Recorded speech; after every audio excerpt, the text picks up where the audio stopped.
Alors, je vais m'inscrire dans cette série d'exposés qui ont parlé de femmes.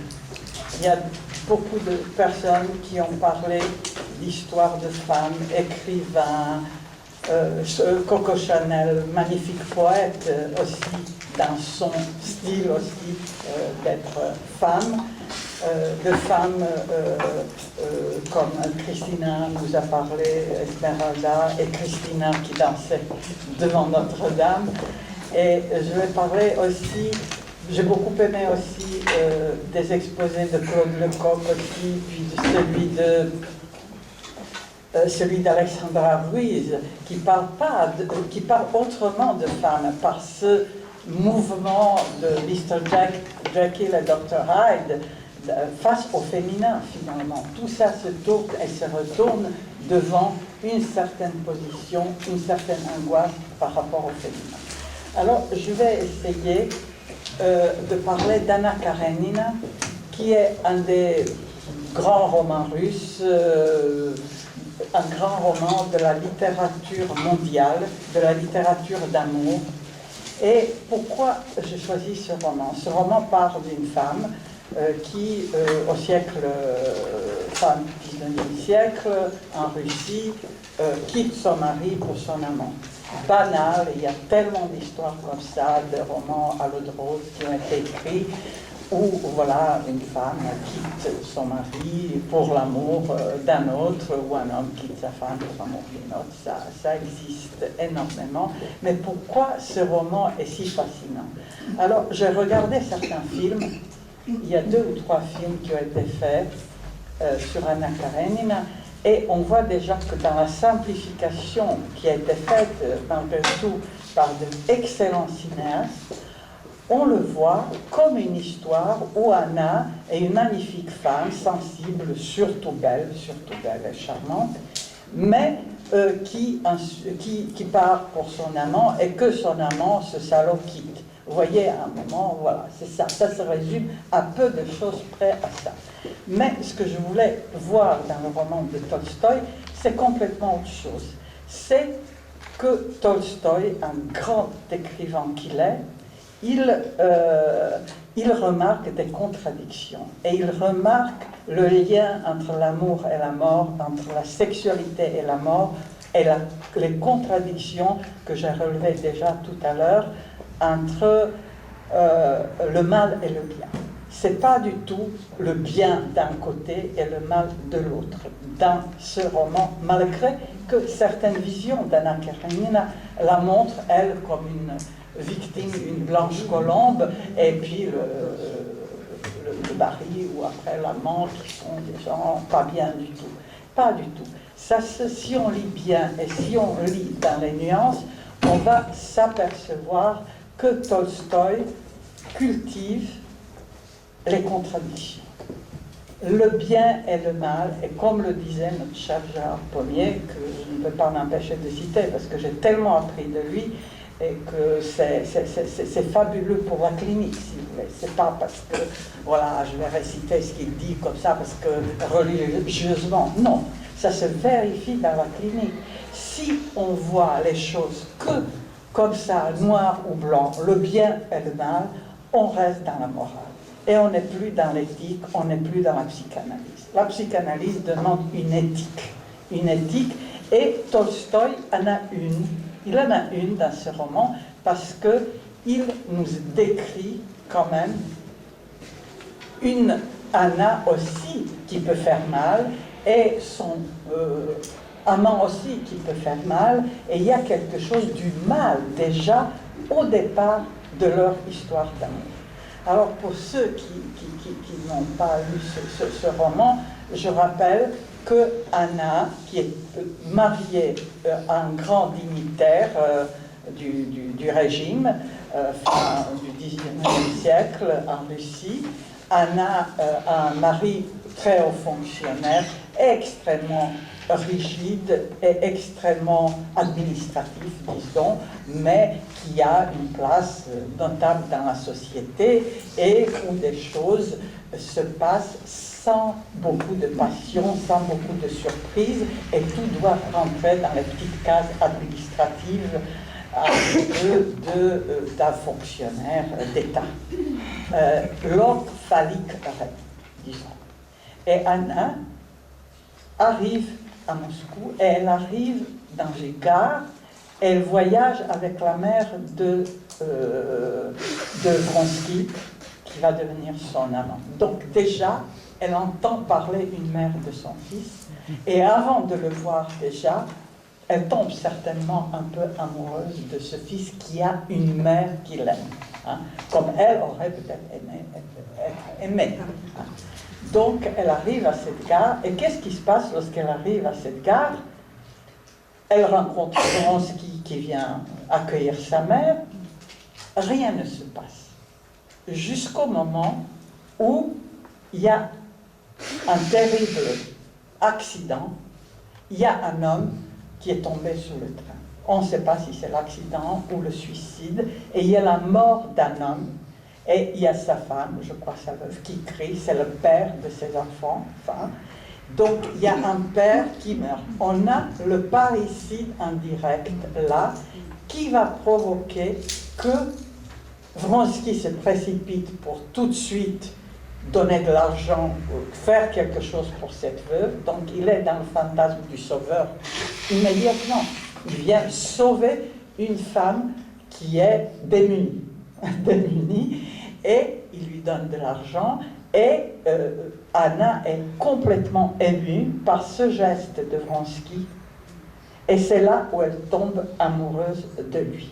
Donc il y a quelque chose, il rend visite à Anna, chez son mari, et c'est là où on a une première contradiction. Après ce moment de coup de foudre, au moment où le sang coule sous ce train, hein, il est écrasé par ce train, commence à se développer le fantasme, quelque chose de l'ordre d'une progression de l'imaginaire est libéré. Hein. Après la mort du père, il y a quelque chose qui est qui commence dans une ascension d'un vertige amoureux, érotique. L'érotisme se réveille par la mort de ce père. Donc, mais voilà. Mais que se passe-t-il si on lit bien ce roman au départ? Que se passe-t-il? Vronsky rend visite à Anna et à son mari. Et bon, ils deviennent progressivement amants, tous les deux, très vite, très vite. Le mari d'Anna, il se débrouille quand même pour que le mari d'Anna s'en aperçoive. Donc nous avons là le meurtre du père. Vronsky est le père de l'enfant d'Anna. Anna a un fils avec ce Vronsky. Et là, nous avons un meurtre du père, parce que faire de sorte d'éliminer ce Vronsky tel qu'il est, antipathique, froid, ennuyeux, tout ce qu'on veut, mais c'est le père du fils d'Anna. Il l'élimine parce qu'il y a une excitation à se quand même produire et montrer leur amour à ce Karénine. C'est devant ses yeux que leur amour a besoin de se dérouler. C'est-à-dire cette présence d'un père qu'il faut à nouveau tuer, excite. Donc, vous voyez, il y a le mal et le bien de l'amour, quand même, parce qu'ils s'aiment éperdument tous les deux. Et ensuite, vous avez quand même Vronsky et Anna, le mari d'Anna accepte le divorce. Il dit, ok, tu aimes l'autre, je te donne le divorce, l'enfant même, on va partager, ou tu pourras avoir la garde, mais je te demande une chose, tant que ce divorce n'est pas prononcé, tu n'amènes pas ton amant à la maison. Et que se passe-t-il? Ils ne peuvent pas s'empêcher, et Anna amène quand même l'amant à la maison. Donc, il y a quelque chose là qui se passe, qui est de l'ordre de leur propre... c'est pas uniquement la société, c'est pas uniquement la relation au féminin qui est particulière, dans cette fin de 19e siècle en Russie qui se produit, il y a quelque chose de leur propre désir de mort. Dans le désir, il y a cette présence du mal de désir. Hein. Il y a quelque chose aussi qui est absolument présent. C'est pas comme Stevenson, Dr. Jekyll et Mr. Hyde, la personnalité double, tantôt canalisée d'une manière, et là, chez Tolstoï, il y a une contradiction interne à leur amour et à leur désir, énorme désir. Hein.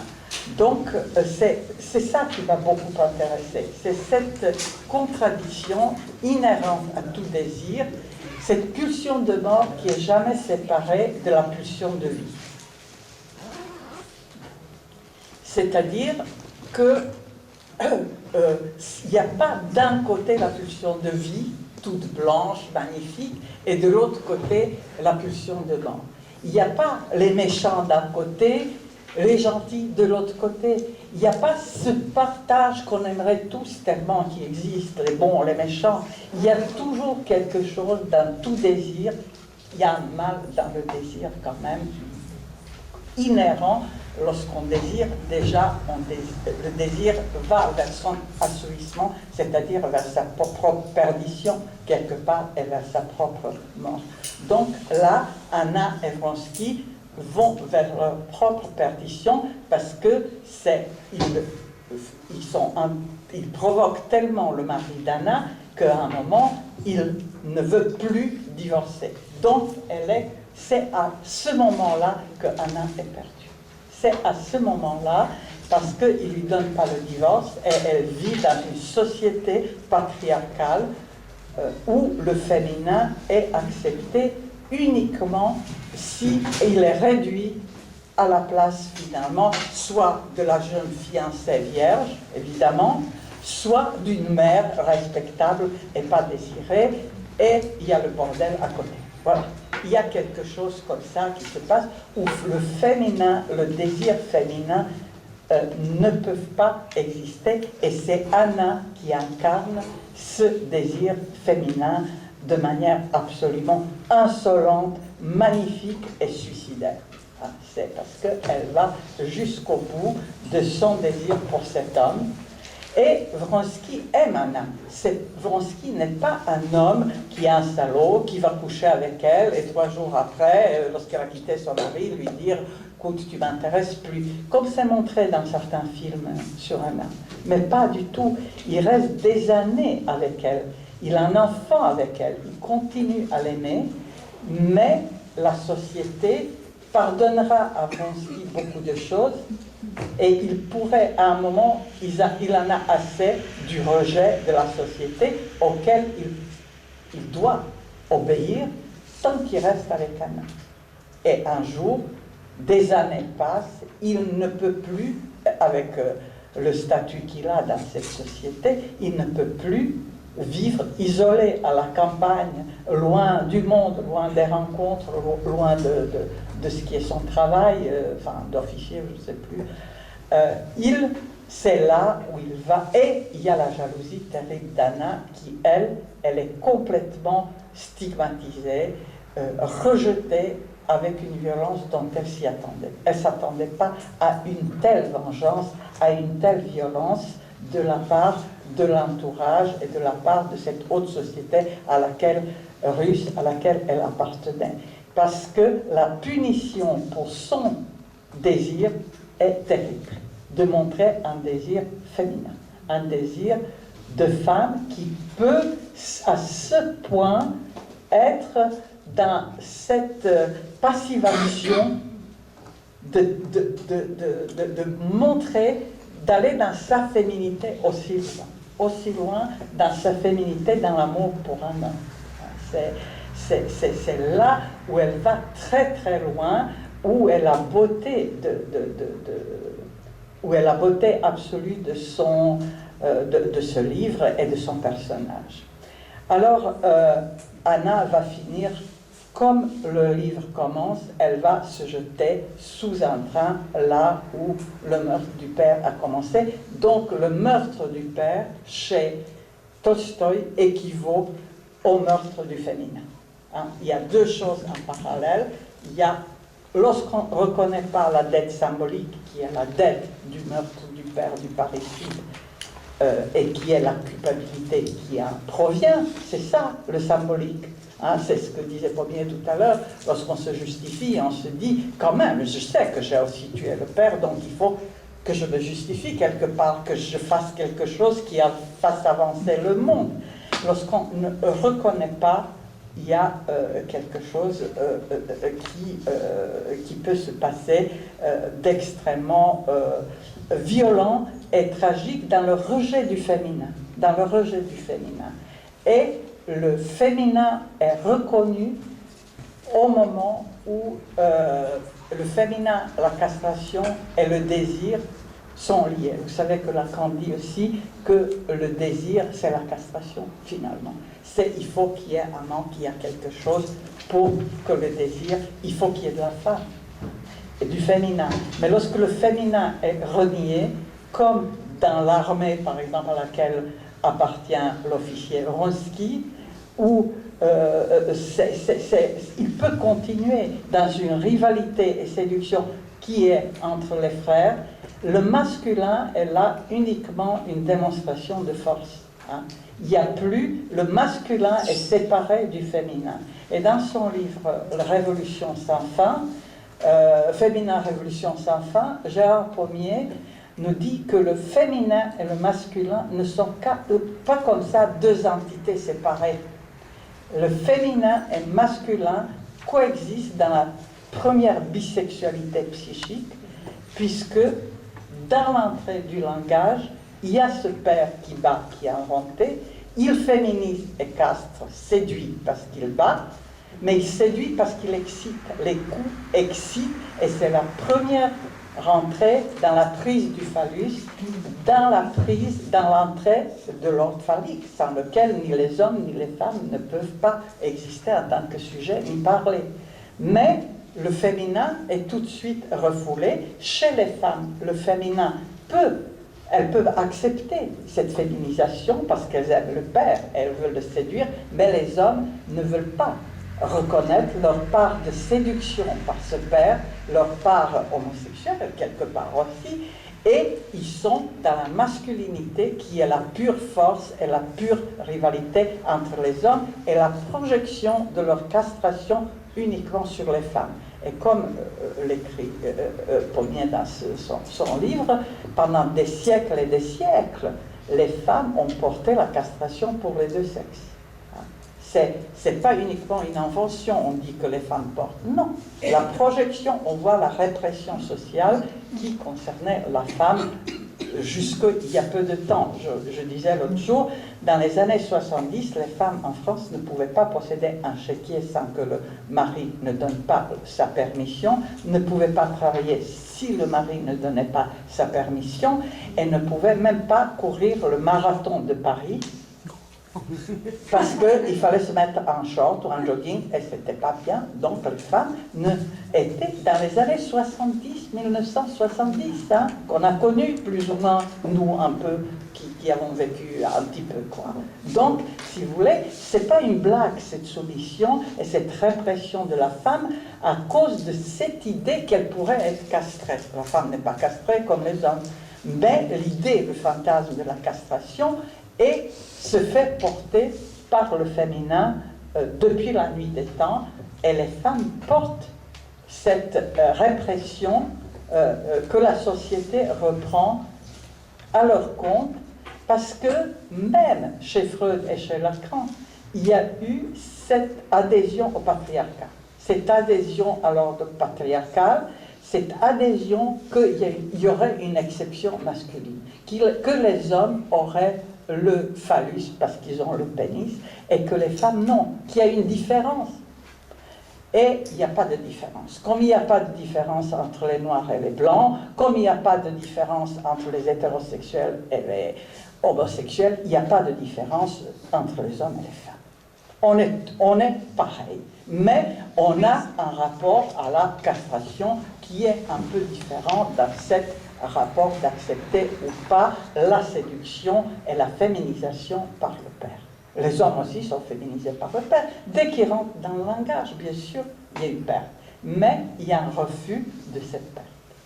Alors, je ne sais pas, j'ai plus, je pense, pas vraiment de temps, parce que je voulais parler d'un cas clinique d'une Anna, comme Aspasie, qui a parlé de Médée moderne. Moi, je voulais parler d'une Anna moderne, une femme que j'ai reçue qui voulait se jeter sous un train avec ses 3 enfants parce que son mari l'avait quittée. Hein. Et elle voulait mourir dans cette idée d'abandon de son mari. Et il y a quelque chose qui, si vous voulez, dans notre société, il y a quelque chose où on commence à examiner, et c'est là-dessus que je ne remercierai pas jamais suffisamment en premier, pour ce bol d'air, pour cette espèce de capacité qui peut nous donner de subjectivation, où à chacun de nous a trouvé une certaine place, en n'adhérant pas à un dogme religieux, où il dépasse un peu Lacan ou Freud, mais pas parce qu'il les dépasse par... C'est des hommes géniaux, il les renie jamais, comme moi non plus, je ne les renie pas, ni vous non plus, mais il dit que le désir du père, parce qu'il fallait tout le temps sauver le père, hein, chez Freud et chez Lacan, le désir du père n'a jamais été abordé vraiment. Sauf que nous avons, et chez Lacan et chez Freud, des indices magnifiques. Nous avons chez Lacan Schreber. Il commence avec Schreber, il commence avec Freud, avec Schreber, l'analyse inventée avec Schreber d'une part, et le cas aimé, avec la paranoïa quand même. La paranoïa qui est ce désir du père d'être à la place du Père Tout-Puissant, d'être à cette place-là.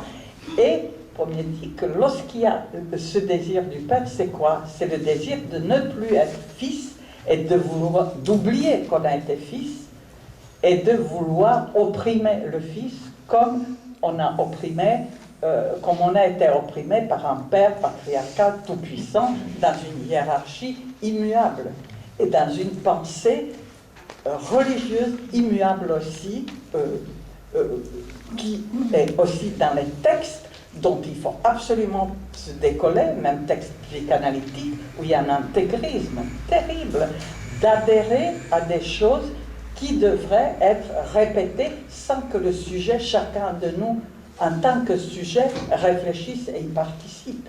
Hein.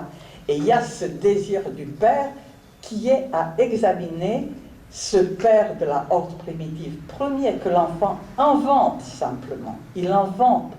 Personne n'a à l'incarner, ce père de totem et tabou. Et c'est là-dessus que dans son livre, Pommier a critiqué les formules de la sexuation, de cette exception qui est un X qui ne serait pas castré. Excusez-moi, tout le monde est quand même castré dans l'entrée du langage. Et heureusement, parce que ça donne une autre place à la femme. C'est plus elle qui est manquante, c'est plus elle qui est monstrueuse, c'est plus elle qui est à porter tous les maux et tous les défauts de la terre, projective, faite par la société patriarcale. C'est la société patriarcale qui produit tous les malheurs. Elle a produit le nazisme, elle produit le djihadisme, elle produira toujours des monstruosités. Cette pensée et cette société qui repose sur des vérités préétablies, absolues, qu'il faut atteindre comme ça, comme si elle existait avant que nous et le sujet aient son mot à dire. Donc voilà, c'est un peu des lignes que je voulais placer aujourd'hui avec, bon, le cas de ma patiente qui est un cas que je pourrais alors développer lors de notre intervention. Voilà, merci.